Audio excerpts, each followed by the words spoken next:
The story is set at Willoughby Chase, the grand home of Sir Willoughby and Lady Green and their daughter Bonnie.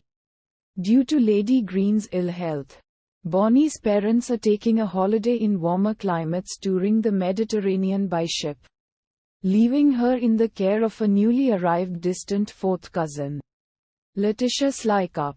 Also, due to arrive is Bonnie's orphan cousin Sylvia, who lived in London with Sir Willoughby's impoverished but genteel older sister Jane, coming to keep her cousin company in her parents' absence. Sylvia is nervous about the long train ride into the snowy countryside, especially when wolves menace the stopped train. But once she arrives, the cousins become instant friends. The robust and adventurous Bonnie is eager to show Sylvia the delights of country life, and they embark on an ice skating expedition almost immediately. Although the adventure ends on a scary note, the girls are chased by the ever-present wolves. All is well thanks to Simon, a resourceful boy who lives on his own in a cave, raising geese and bees.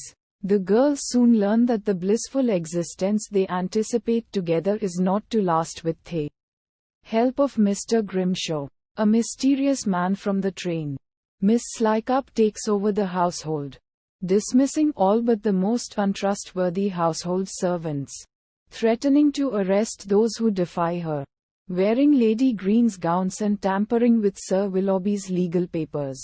This is the cause for Bonnie to continuously lose her temper. Bonnie and Sylvia also overhear ominous hints about their parents' ship, which has sunk, perhaps intentionally. Bonnie and Sylvia are not without allies. James, the clever footman, who spies on Miss Slighcarp for the girls. Patton, Bonnie's loving and beloved maid.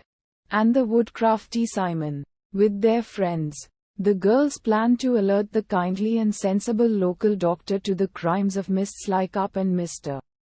Grimshaw.